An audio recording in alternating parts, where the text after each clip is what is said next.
Eh bien, bonjour à tous et donc merci d'être présent pour cette session au sein de laquelle on va parler de la gouvernance au sein d'Azure. Avant de démarrer, merci premièrement à tous nos sponsors sans qui ce genre de journée n'aurait pas lieu. Merci à eux encore une fois et donc n'hésitez pas évidemment à aller à faire un petit tour sur leur site puisque voilà, sans leur générosité, on n'aurait pas ce genre d'événement communautaire. Donc une fois de plus, merci. Je vais rapidement me présenter. Moi, je m'appelle Johan Guillot. Je suis cloud architecte spécialisé sur la partie Azure. Donc, même si je participe au Cloud Sud aujourd'hui, je viens de l'Ouest puisque je suis basé à Rennes.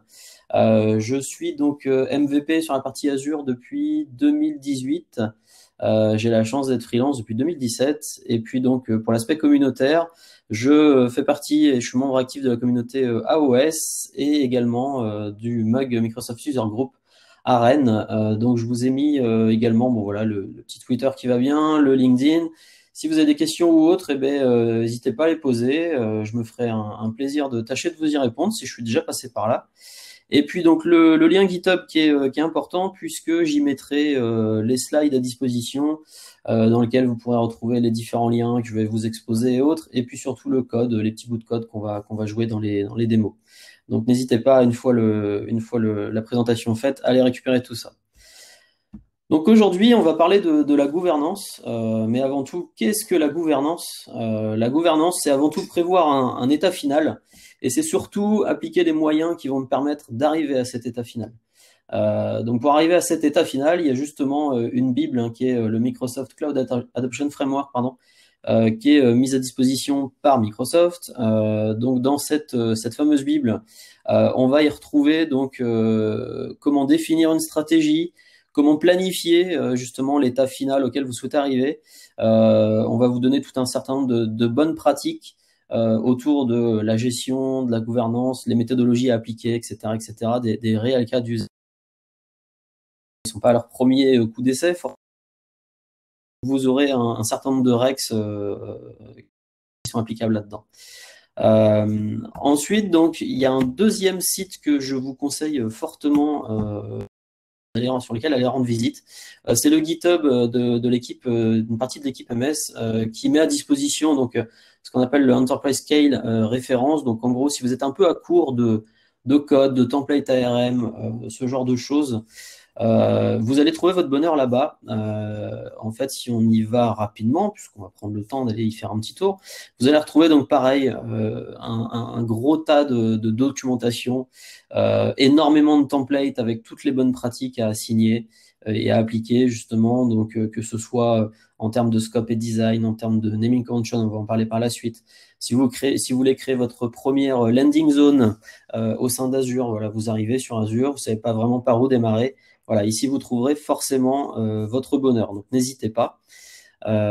Encore une fois, le petit lien sera dans le PowerPoint, donc n'hésitez pas à le récupérer. J'ai eu la chance durant ces dernières années de faire quelques projets sur Azure. J'ai la chance de faire de l'Azure depuis 2013 exactement.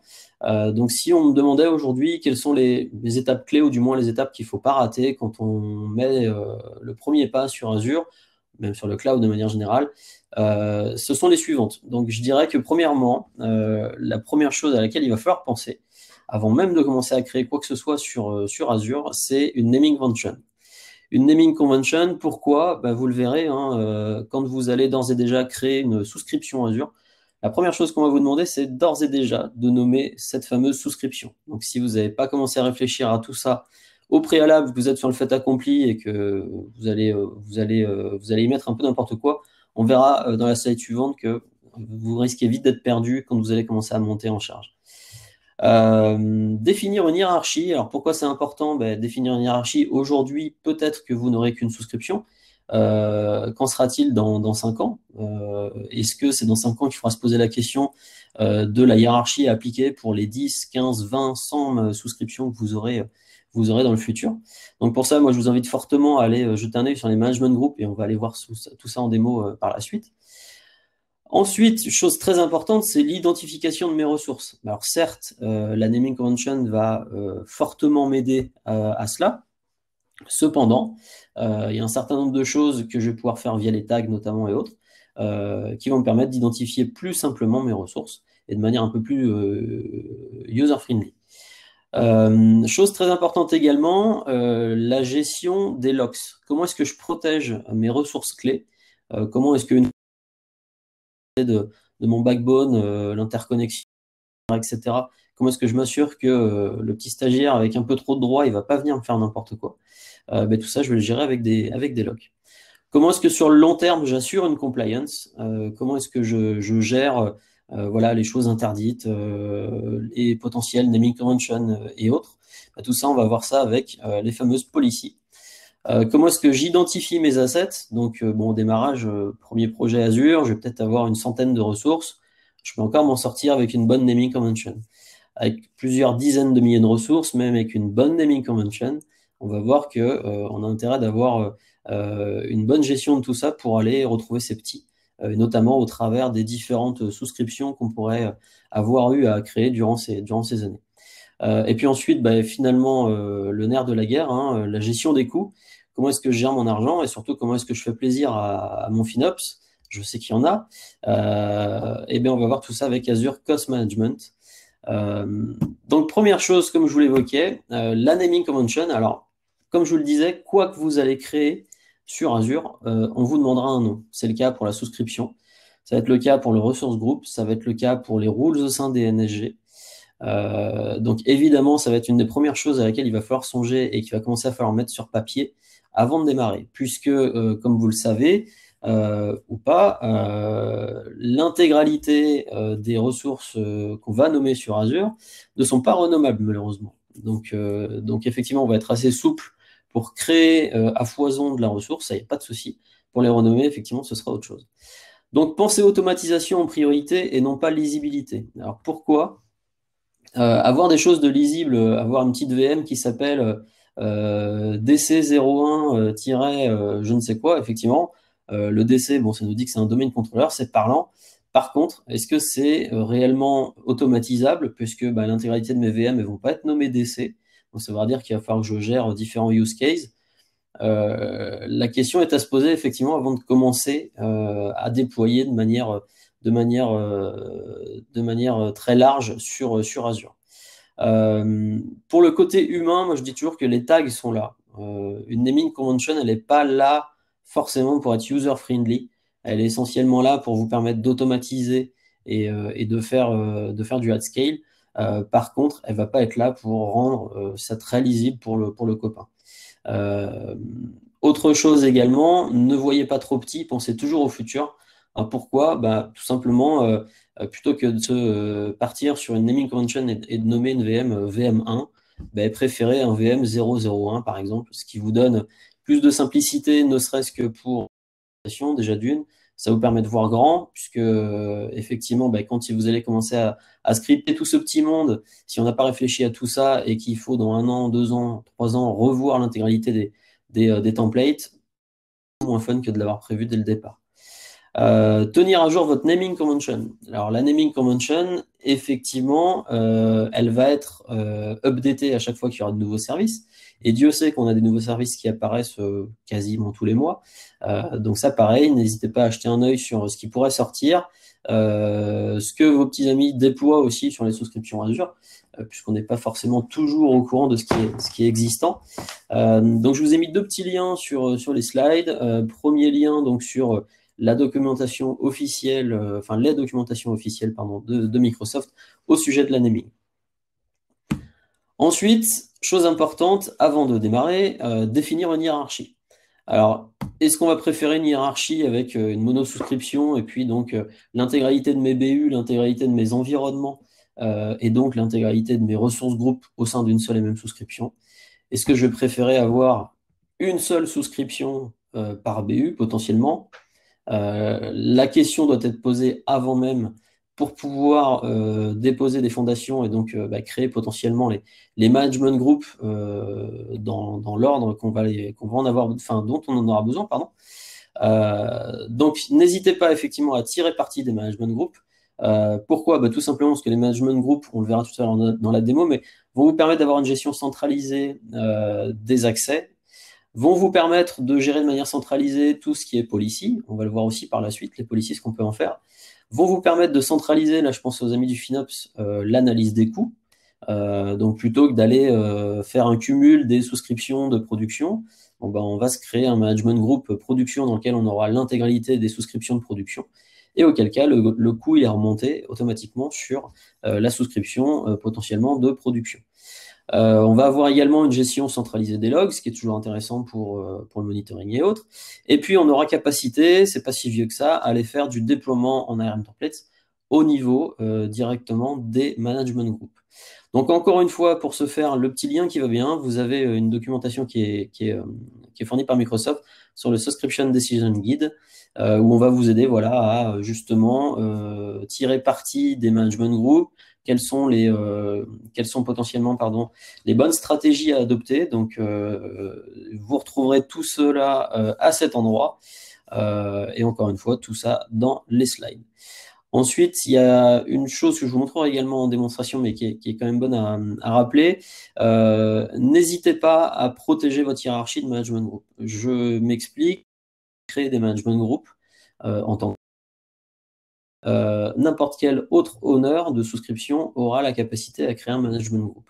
Si vous laissez cette capacité, ça veut dire que potentiellement, la hiérarchie que vous aurez définie, elle peut être mise à mal par des personnes qui seraient honneurs de souscription. Donc n'hésitez pas à aller jeter un œil sur comment protéger cette hiérarchie. C'est tout simple, il y a une petite partie de config à faire dans le portail, je vous le montrerai par la suite. Une fois qu'on a défini ce fameux management group, on peut utiliser un outil que j'affectionne particulièrement qui s'appelle Azure Governance Visualizer. Donc, que permet cet outil? Donc, c'est un outil qui a été créé par des personnes de la communauté qui va vous permettre donc de vous créer un export puisque une fois que vous aurez défini votre hiérarchie, certes, elle est soit déployable en ARM template, soit graphiquement, enfin peu importe. Par contre, ce qui est intéressant ensuite, c'est d'un coup d'œil et d'un seul, d'avoir capacité à aller retrouver potentiellement les policies qui y sont attribuées, les rollerback qui sont assignés au niveau de mes souscriptions, voire même au niveau des management groups au-dessus. Potentiellement voir les blueprints également qui sont mis en place, de voir les management groups ainsi que les limites, puisqu'on a un certain nombre de limites en termes de niveau de management group. On a 6 niveaux sous-jacent en dessous le tenant root group, etc., etc. Donc tout ce qui est consommation et j'en passe. Donc ce script-là, il est free. Je vous ai mis le lien ici aussi. On va aller le voir tout à l'heure en live. Et puis, on va aller même voir ça tout de suite, puisque la slide suivante, c'est le début des démos. Donc première démo, on va aller simplement voir comment se passe la gestion des management groups. Comme je vous l'évoquais tout à l'heure, c'est important de définir une hiérarchie avant de démarrer quoi que ce soit, puisque au sein de ces management groups, on va pouvoir aller placer un certain nombre de souscriptions, voire d'autres management groups. Donc, on voit qu'ici, dans mon management group default, j'ai une souscription qui s'appelle Genesis. Et puis, donc, ensuite, dans production, je vais avoir un level 1, level 2, level 3, etc. Ça vous montre un peu le différent delta qu'on peut avoir en termes de hiérarchie au sein de ces fameux management groups, encore une fois. Au niveau des détails, si on va justement sur les détails du tenant root group, qui est donc la racine, ni plus ni moins, on va voir qu'ici, en effet, comme je vous le disais tout à l'heure, on va pouvoir centraliser les activity logs. Donc là, concrètement, je vais aller, et forcément j'ai un fail to data, je vais faire un refresh. Fail toujours, bon, c'est l'effet démo. Je vais avoir centralisation de ces fameux logs quand ça veut marcher. Je vais avoir la gestion des access control au niveau du root. Donc, ce qui sous-entend que dès que je vais assigner quelque chose au niveau du root, en effet, c'est le management group et donc ce qui va me permettre d'avoir une gestion simple des rôles plutôt qu'unitairement parlant sur chacune de mes 50, 100, 2000 souscriptions, soyons fous. Pour la partie policy, donc ni plus ni moins un raccourci sur les policies que je vous montrerai tout à l'heure. Là où ça devient intéressant pour le FinOps, donc la gestion de mes coûts au niveau du root management group directement. Si je veux avoir un niveau sous-jacent, je vais descendre et avoir quelque chose de plus granulaire sur un management group enfant, par exemple. Gestion des budgets de même, je vais être en capacité de créer des budgets au niveau des management groups. Si je veux un budget global à ma production. Je sais que j'ai un management group production avec l'intégralité de mes souscriptions de production, auquel cas, j'aurai capacité à créer ce budget à ce niveau-là. Les déploiements que je vous évoquais tout à l'heure, donc j'aurai capacité potentiellement à aller déployer du custom role. Si je veux déployer du custom role au niveau management group, je pourrais le faire en déploiement ARM template ou Bicep. Et puis donc ce que je vous évoquais là tout à l'heure à l'instant, la gestion des hiérarchies settings, puisque au niveau des hiérarchies settings, par défaut, comme ça l'est expliqué ici, alors je vais peut-être zoomer parce que je ne sais pas ce que ça donne sur le retour, vous aurez donc capacité à définir un default management group. Alors qu'est-ce que ça veut dire? Ça veut dire que peu importe la souscription qui va être nouvellement créée au sein de votre tenant Azure AD, cette souscription sera automatiquement rattachée à ce management group en question. Donc toutes les nouvelles souscriptions créées dans un default management group. Ensuite, donc, pensez à activer cette fameuse option qui permet de limiter en fait la création des management groups à n'importe qui. Sous-entendu, les personnes qui justement sont honneurs d'une souscription pourront créer des RG. Donc ça, on n'en veut pas. On veut garder la hiérarchie qu'on a nous-mêmes définie. Donc voilà ce qu'on va ensuite activer. Au niveau de l'identification des ressources, donc comme je vous l'évoquais tout à l'heure, l'identification des ressources, elle va se faire avec notamment des tags. Moi, ce que je vous conseille fortement, c'est de définir une tagging policy.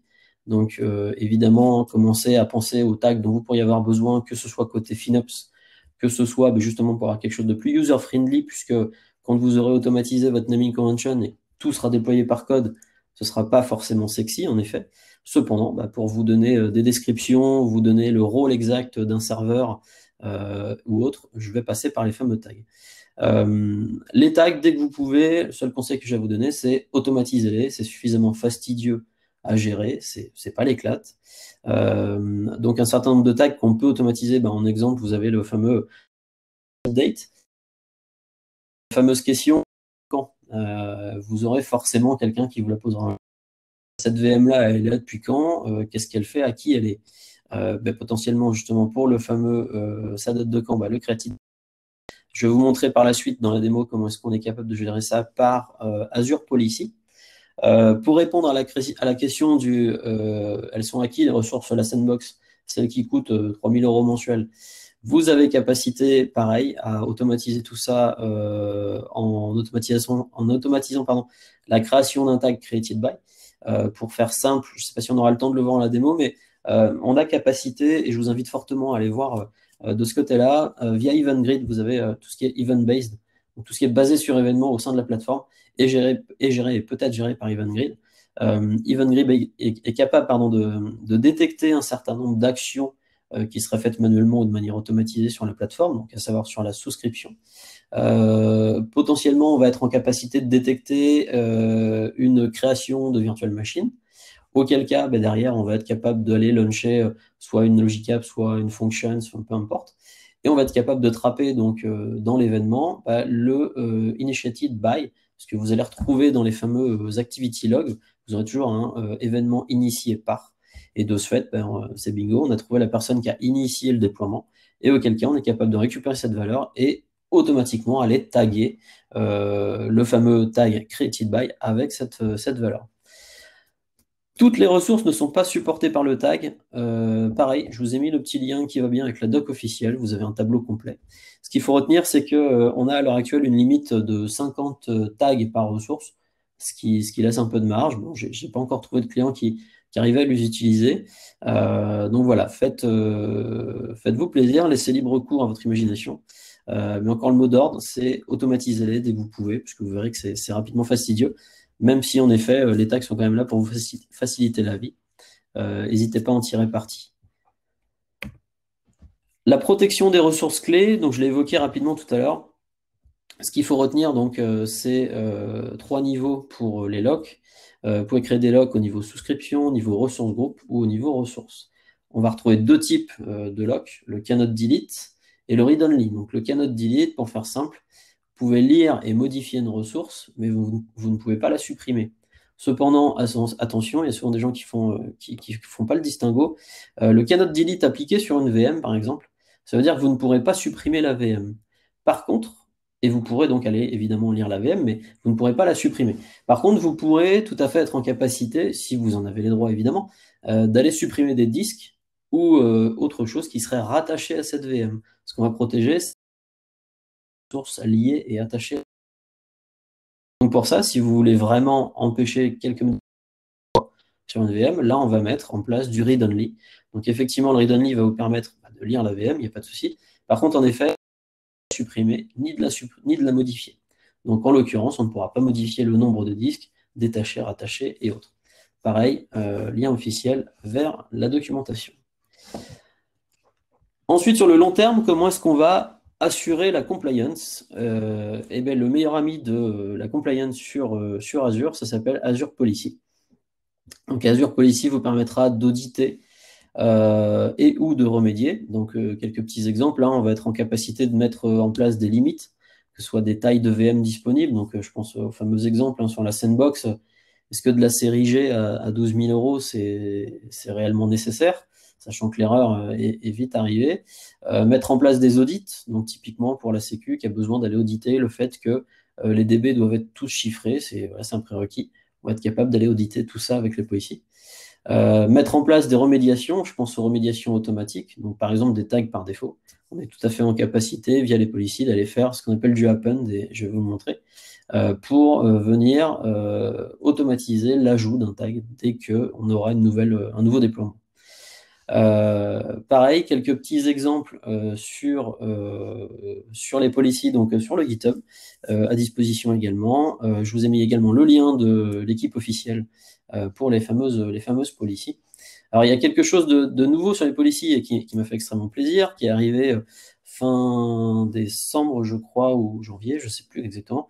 On a désormais la possibilité de customiser les messages d'erreur sous policy. Pour les gens qui utilisaient déjà policy, vous aviez très certainement remarqué que les messages d'erreur étaient loin d'être explicites. En gros, vous aviez un disallow by policy, et puis vous débrouillez avec ça. Il fallait aller cliquer sur le show more, et puis avoir le listing complet de l'erreur. On a désormais possibilité de customiser les messages d'erreur. Donc, dans la partie non-compliance message, vous aurez possibilité de spécifier votre propre message à vous. Donc ça, c'est faisable soit de manière graphique, évidemment, et c'est également faisable en ARM template. Je vous ai mis également le petit lien qui va bien avec l'API version à utiliser et puis l'exemple de code juste en dessous.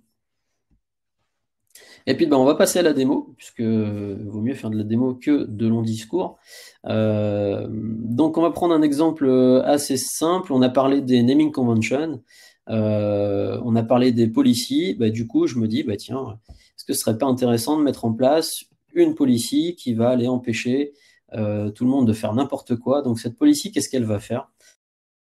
Premièrement, je lui donne un petit nom, une petite description, je lui donne une catégorie, etc. Et ce qui va intéresser au niveau des policy rules, à cet endroit.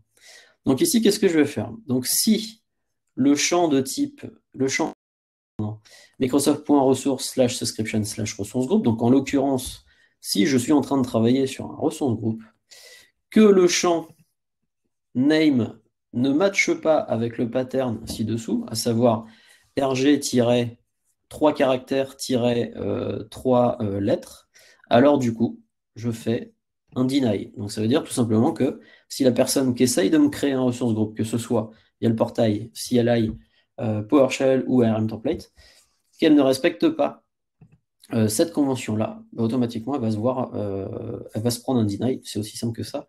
Et donc, pour ce faire, on va aller déployer tout ça. Donc, je vous ai mis pareil le petit deploy to Azure qui est sympathique puisque ça vous permet de basculer directement sur Azure. Vous spécifiez donc une location pour l'hébergement de la définition de votre souscription. Alors, attention, quand vous aurez suivi tous les bons conseils, effectivement, vous aurez mis en place des management groups. Vous y aurez placé vos souscriptions. Le management group sur lequel vous allez définir votre localisation là, pour sauvegarder la définition va de ce fait induire que vous ne serez pas en capacité de remonter à un niveau supérieur. Pardon.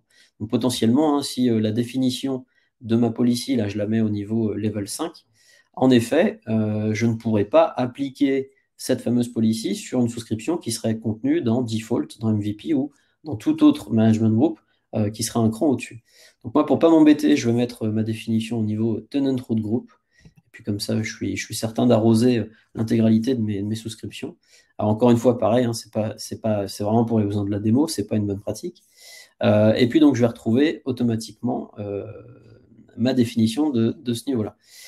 J'ai pris les devants, pour gagner un peu de temps, je l'ai d'ores et déjà déployé, cette fameuse définition. Donc je vais la retrouver ici à ce niveau-là en allant voir les customs. Et puis donc si je prends cette fameuse match multiple resource group name patterns, je vais être en capacité désormais de l'assigner. Donc une fois que ma définition elle est accessible, je vais être en capacité de l'assigner à une ou des souscriptions. En l'occurrence, moi je vais l'assigner au scope MVP. Je vais donc ensuite faire un next. Je n'ai pas de paramètres puisqu'on a vu que tout était d'ores et déjà renseigné. J'ai pas de remédiation, on va y venir à la suite. On a possibilité de faire de la remédiation active. Ici, le fameux non-compliant message.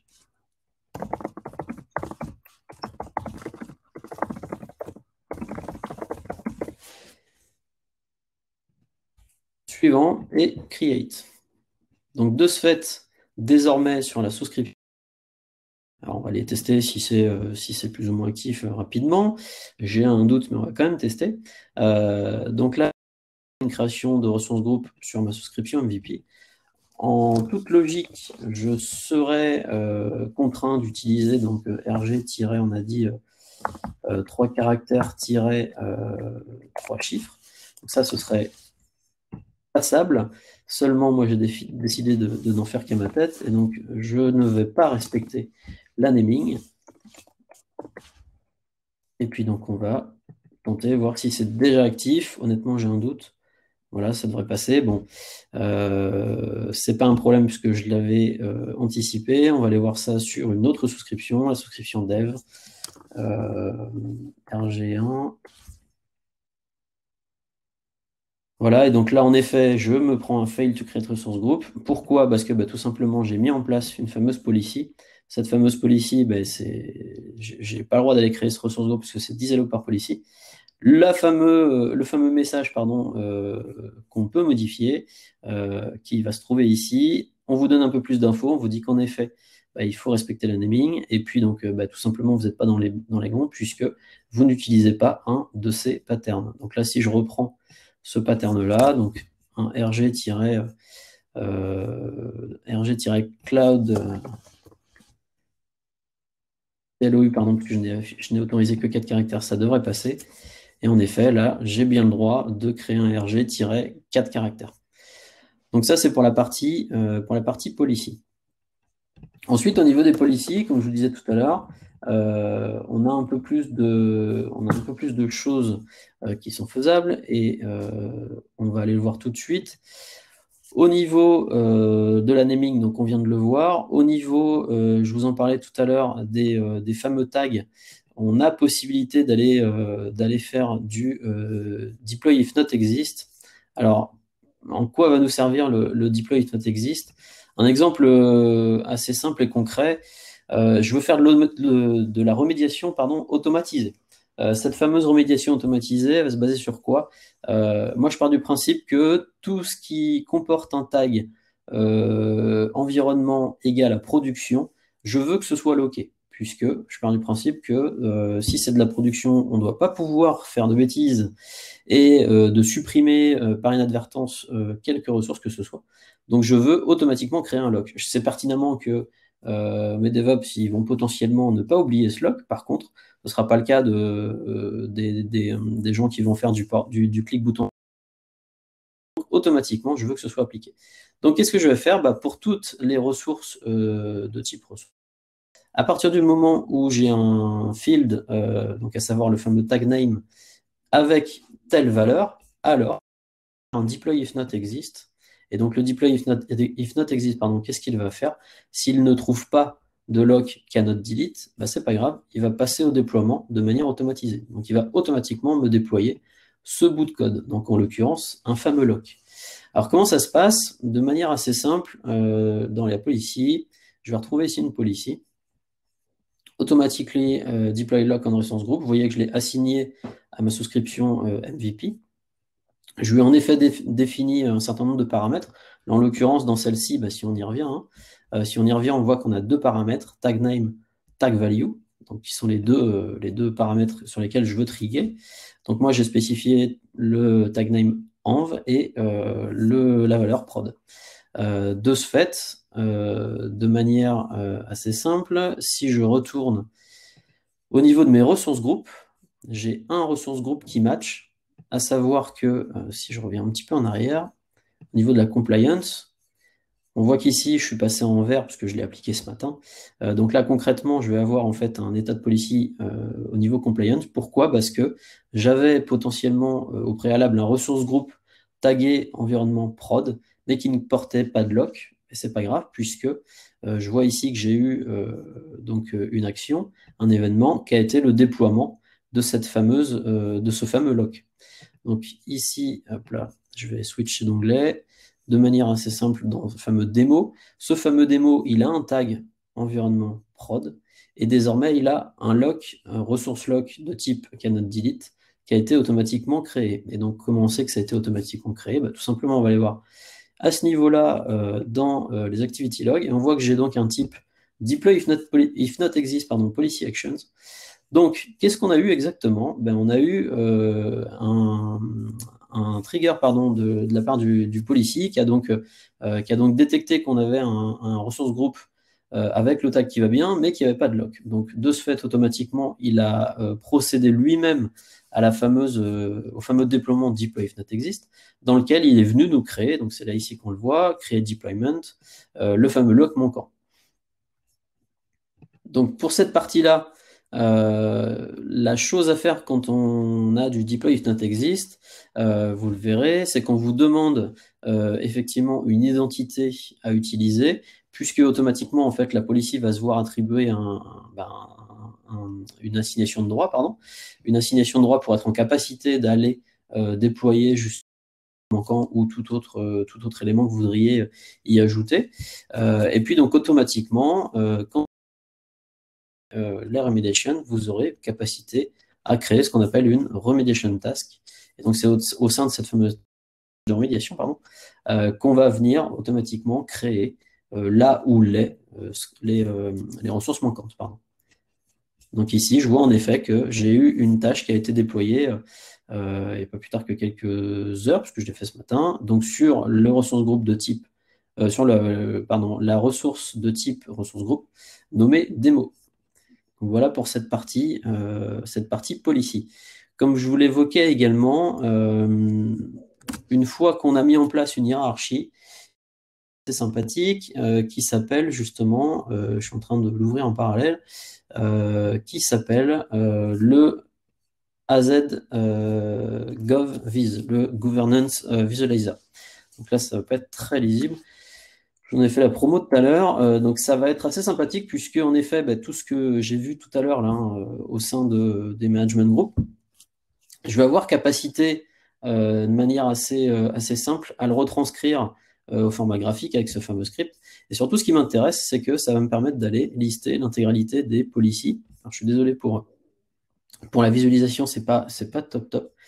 Sur un petit écran. Donc, je vais avoir capacité à lister l'intégralité des policies qui ont été assignées, à aller voir potentiellement les fameux airbags.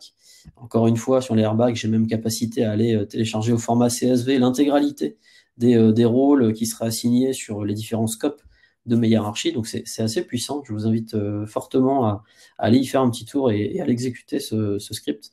Et chose intéressante aussi, on peut l'intégrer dans les pipelines.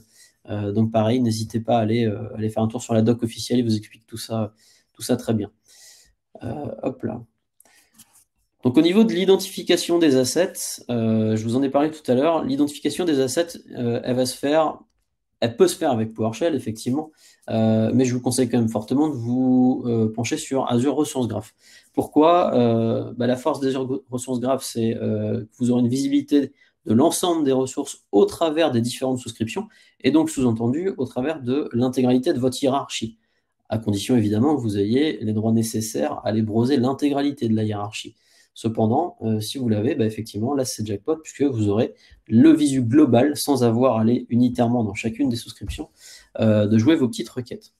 Deuxième chose, les Azure Workbook que je vous invite fortement et que je vous conseille fortement à utiliser. Pareil, il y a notamment quelqu'un de la communauté qui met à dispo ce qu'il appelle l'Ultimate Azure Inventory Dashboard.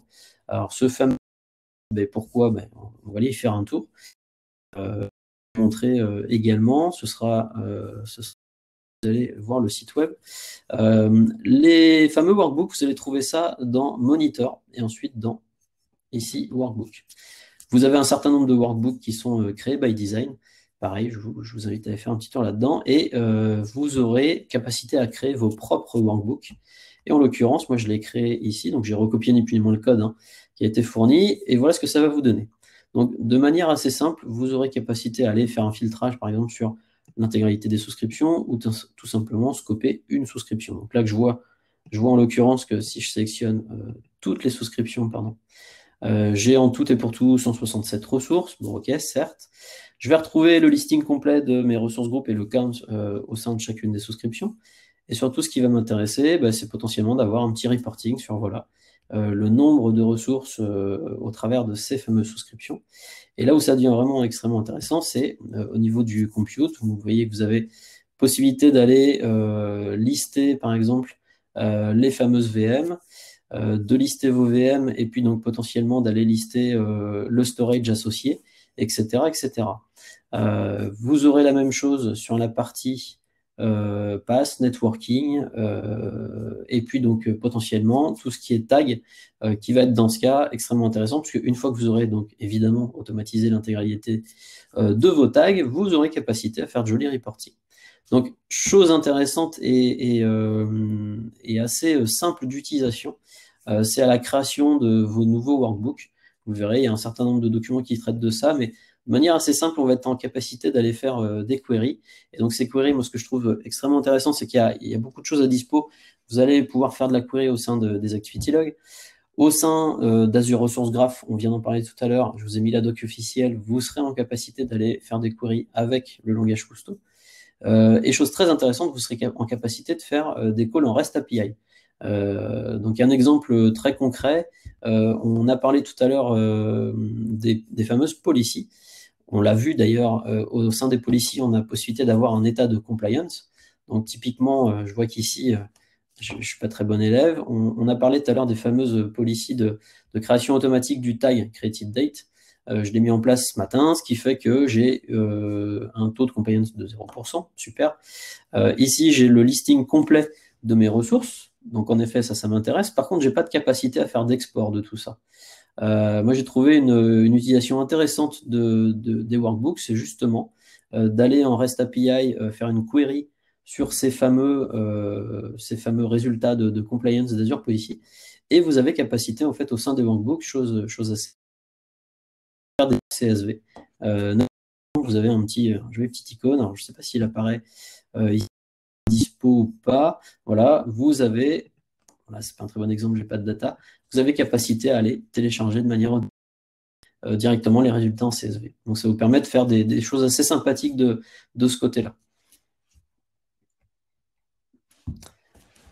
Ensuite, sur la partie gestion des coûts, donc sur la partie gestion des coûts, on a bien évidemment l'utilisation de Azure Cost Management. Donc effectivement, FinOps, c'est un métier. Ça n'est pas le mien. Cependant, ce que je peux vous conseiller fortement, c'est de ne pas hésiter à créer des budgets. Il y a des choses très sympathiques qui existent nativement au sein de la plateforme Azure pour ça.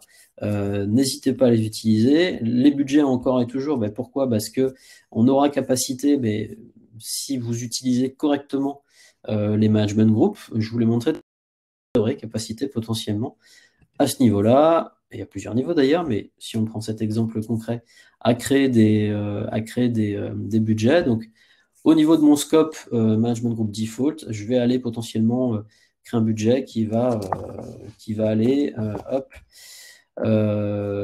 automatiquement, quand j'aurai atteint les 75% de mes 1000 euros, on va le faire par la suite. Donc, dès que j'aurai sélectionné, pardon, 75% de mes 1000 euros, donc 750 euros, j'ai capacité à aller envoyer un petit email. Bon, certes, email, on sait tous, personne ne les consulte. Ce qui va être surtout intéressant, c'est, hop là, ça va être d'aller créer des actions. Et donc, ces fameuses actions, je vais pouvoir créer des action groups. Et les fameuses action groups, comme je vous l'évoquais tout à l'heure, on a capacité à aller donc launcher une Azure Function, on a capacité à aller launcher une Logic App, un webbook, etc.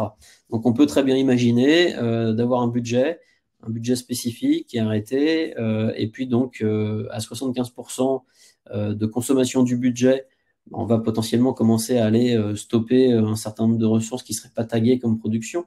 Alors, évidemment, on fait ça sur la sandbox en premier lieu. C'est là où il y a de l'argent à gagner. Et puis potentiellement, à 100%, soit on passe tout en read-only et on empêche qui que ce soit d'aller redéployer quoi que ce soit au sein de son groupe. Et puis comme ça force les gens forcément à faire un peu plus attention. Et surtout, on arrête, on stoppe le robinet. Donc voilà pour la partie budget. C'est assez simple de faire des économies. Généralement, les plus grosses erreurs qui sont faites, c'est pour les personnes potentiellement qui n'utilisaient pas encore de manage disk. Pour les personnes qui ont déployé de la VM à gogo il y a encore 4-5 ans et donc qui ne disposaient pas des manage, on va retrouver un bon nombre de disques orphelins, puisqu'à l'époque, on supprimait la VM, mais on supprimait pas forcément les disques attachés. Donc ça, c'est pareil, il y a une grosse économie à faire là-dessus. Et Dieu sait que je le vois assez souvent. Bon, stopper les VM la nuit et le week-end, ça paraît la base, effectivement, pour tout ce qui est sandbox, évidemment. Mais c'est malheureusement peu fait. Alors, à ce sujet-là, vous avez désormais capacité depuis peu à utiliser potentiellement, hop là, à cet endroit-là. On va aller donc sur une virtual machine, pardon. Vous avez certes l'auto-shutdown à ce niveau-là, mais vous avez également les tasks qui sont en preview. Et donc, on a capacité à aller créer un certain nombre de tasks. Et donc, on a typiquement le fameux start, puisqu'avant, on n'avait que le stop, configurable à cet endroit. Donc, n'hésitez pas à aller tester. Et puis donc l'automatisation des tags, encore une fois, va pouvoir nous aider côté FinOps, puisque comme on l'évoquait tout à l'heure, donc le fameux created date, on peut tout à fait imaginer sur une plateforme de sandbox de laisser libre cours à la création sur un sandbox, ok, pas de souci. Par contre, étant donné qu'on sait qu'il n'y a pas de ménage, et on sait pertinemment qu'il n'y a pas de ménage de fait sur les sandbox, by design, je supprime au bout de 10 jours. C'est-à-dire que n'importe quelle ressource a un lifetime de 10 jours. Et donc tout ça, on va pouvoir se baser sur les fameux tags pour y arriver. Je crois qu'on est pile arrivé au temps imparti. Donc, merci à tous d'avoir été présents. S'il y a des questions, encore une fois, n'hésitez pas, alors, soit sur le chat, soit à me contacter sur GitHub, sur Twitter, etc. Donc, encore une fois, le petit lien GitHub pour retrouver, je pense que je posterai tout ça d'ici la fin de journée. Donc, merci à tous d'avoir été présents. Et puis à très bientôt. Et puis bonne fin de journée. Et puis donc surtout, n'hésitez pas à aller voir les meetings suivants. Merci.